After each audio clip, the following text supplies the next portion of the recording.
Gizi pada ibu menyusui. Pengantar, secara ilmiah, tubuh ibu disiapkan untuk dapat menyusui sudah dimulai sejak masa kehamilan. Persiapan tersebut ditandai oleh ukuran payudara membesar, jaringan lemak bertambah, volume darah meningkat, dan kondisi lainnya. Agar ibu dapat menyusui dengan lancar, persiapannya harus sudah dimulai sejak kehamilan. Pengertian ASI eksklusif adalah tidak memberi bayi makanan lain termasuk air putih selain ASI, kecuali obat-obatan dan vitamin atau mineral tetes. ASI perah juga diperbolehkan pada bayi usia 0-6 bulan. MPASI adalah makanan lain selain ASI yang diberikan mulai usia 6 bulan. ASI diteruskan sampai usia 24 bulan. Inisiasi menyusui dini atau IMD memberikan ASI segera setelah bayi dilahirkan, biasanya dalam waktu 30 menit sampai 1 jam pasca bayi dilahirkan. Tujuannya, kontak kulit bayi dengan kulit ibu membuat ibu dan bayi lebih tenang. Saat IMD, bayi menelan bakteri baik dari kulit ibu yang akan membentuk koloni di kulit dan usus bayi sebagai perlindungan diri.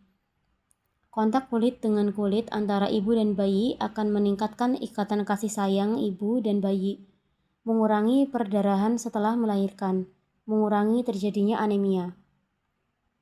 Keuntungan menyusui bagi bayi menurunkan insiden penyakit infeksi seperti diare, infeksi saluran nafas, mempererat ikatan ibu dan anak, mempermudah penerimaan makanan yang lebih padat. Keuntungan menyusui: menurunkan menstruasi blood loss, menurunkan postpartum bleeding, menurunkan rasio kanker akibat hormon ovari payudara, mempercepat pengembalian berat badan seperti semula, menjauhkan jarak kelahiran, mengembalikan uterus ke bentuk semula. Keuntungan menyusui: menurunkan biaya pengobatan, menurunkan absensi bekerja karena izin sakit, mendukung greener environment. Air susu ibu adalah makanan yang paling sesuai untuk bayi. ASI memiliki kemampuan proteksi yang tidak ditemukan dalam pengganti ASI, memiliki kandungan imun dan bakteri yang menguntungkan, diproduksi oleh ibu bayi. Kuantitas ASI berkaitan dengan status gizi ibu, tetapi tidak kualitas ASI. Komposisi ASI bisa bervariasi terkait dengan diet ibu. Kandungan asam lemak ASI merefleksikan asupan ibu, begitu juga dengan kandungan selenium, iodin, vitamin B.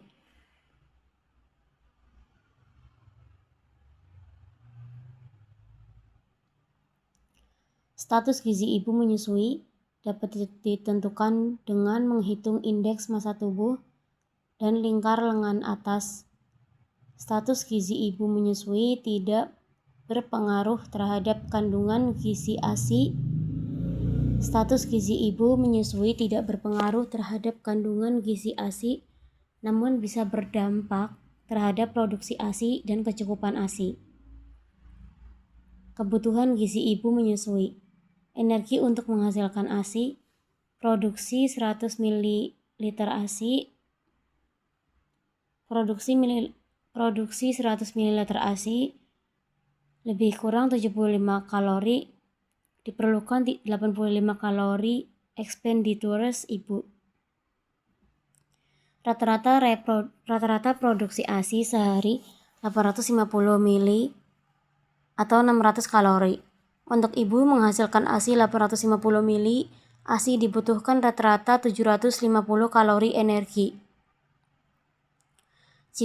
Jika tambahan energi tidak memenuhi, akan dimobilisasi cadangan energi endogen, sehingga cadangan lemak selama hamil akan habis digunakan. Kebutuhan energi ibu menyusui meningkat. Penambahan energi diperlukan untuk produksi ASI rata-rata 750 kalori.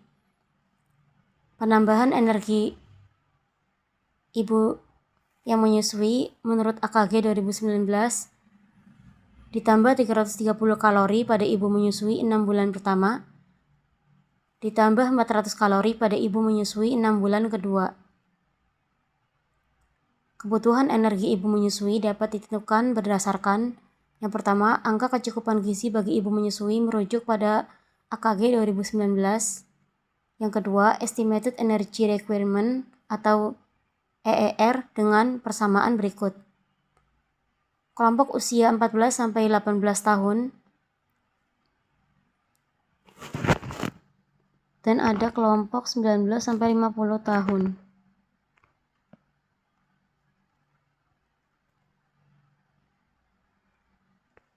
Kebutuhan gizi ibu menyusui. Protein, kebutuhan bertambah, tambah 20 gram pada ibu menyusui 6 bulan pertama, tambah 20 gram pada ibu menyusui 6 bulan kedua. Asumsi 70% konversi dietary protein adalah untuk protein ASI 850 mili, mengandung 10 gram protein. Sintesis hormon prolaktin, hormon oksitosin. Kemudian karbohidratnya, memenuhi kebutuhan energi ibu selama menyusui, memenuhi volume ASI yang adekuat, tambah 45 gram pada ibu menyusui 6 bulan pertama, dan tambah 55 gram pada ibu menyusui 6 bulan kedua. Kemudian lemak, jenis lemak mempengaruhi asam lemak spesifik dalam ASI, bukan jumlah total lemak ASI. Tambah 11 gram pada ibu menyusui 6 bulan pertama, tambah 13 gram pada ibu menyusui 6 bulan kedua. Recommended asam lemak omega 6 dan omega 3. Kemudian vitamin D, kandungan vitamin D ASI berkaitan dengan asupan vitamin D ibu. Ibu yang laktos intolerans, tidak minum susu fortifikasi vitamin D, beresiko defisiensi vitamin D. Asupan vitamin D ibu harus cukup. Vitamin B6, B12, D, dan A banyak dijumpai defisiensi pada ibu menyusui. Vitamin B12 tergantung status vitamin B12 ibu. Perhatikan jika ibu menyusui adalah vegan, mengalami defisiensi vitamin B12. Solusinya adalah dengan suplementasi. Tambah 0,4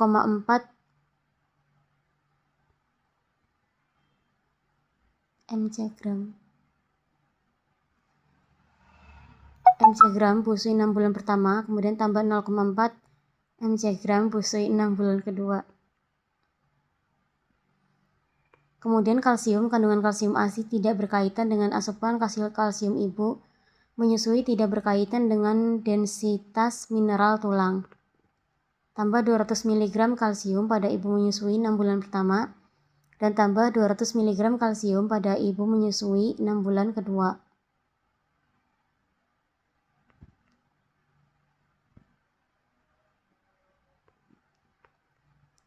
Kemudian iodin sangat dibutuhkan oleh bayi untuk neurodevelopment yang sesuai, kondisi hipertiroidisme dan hipotiroidisme mempengaruhi produksi ASI. Kandungan iodin ASI bergantung pada status iodin ibu. Tambah 400 mcg iodin pada ibu menyusui 6 bulan pertama, dan tambah 400 mcg iodin pada ibu menyusui 6 bulan kedua.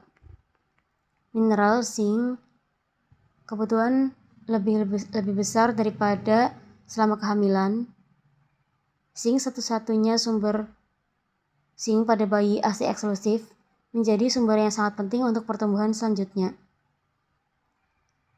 Kandungan zinc ASI bergantung pada status zinc ibu. Tambah 5 mg zinc pada ibu menyusui 6 bulan pertama, tambah 5 mg zinc pada ibu menyusui 6 bulan kedua. Fluid output meningkat pada ibu menyusui. Kebutuhan cairan ibu menyusui. Fluid output meningkat pada ibu menyusui. 87% ASI adalah air, memerlukan tambahan asupan cairan. Perhatikan asupan cairan dari makanan dan minuman. Minum 50 ml per kilogram berat badan per hari, 800-1000 ml. Hindari dehidrasi, volume ASI. Hati-hati konsumsi minuman berkafein atau stimulasi atau alkohol. Pengkajian asupan makan dan zat gizi. Pola makan, kebiasaan makan, frekuensi makan, jumlah makan, jenis dan variasi makanan, diet yang dijalani, makanan penyebab alergi, makanan kesukaan, makanan yang dihindari. Pengkajian asupan makan dan zat gizi, kebiasaan konsumsi suplemen, kebiasaan konsumsi jamu, kebiasaan konsumsi zat bioaktif, kafein, alkohol, kebiasaan minum, jenis minuman, pengukuran dan pemantauan status gizi, berat badan aktual, penurunan berat badan, kadar hemoglobin, lila, indeks massa tubuh, pemeriksaan biokimia lain. Kondisi khusus ibu menyusui, beberapa kondisi kesehatan ibu menyusui, seperti infeksi HIV dan AIDS, tidak boleh menyusui. Kemudian diabetes memerlukan pendampingan dan konseling untuk keberhasilan menyusui.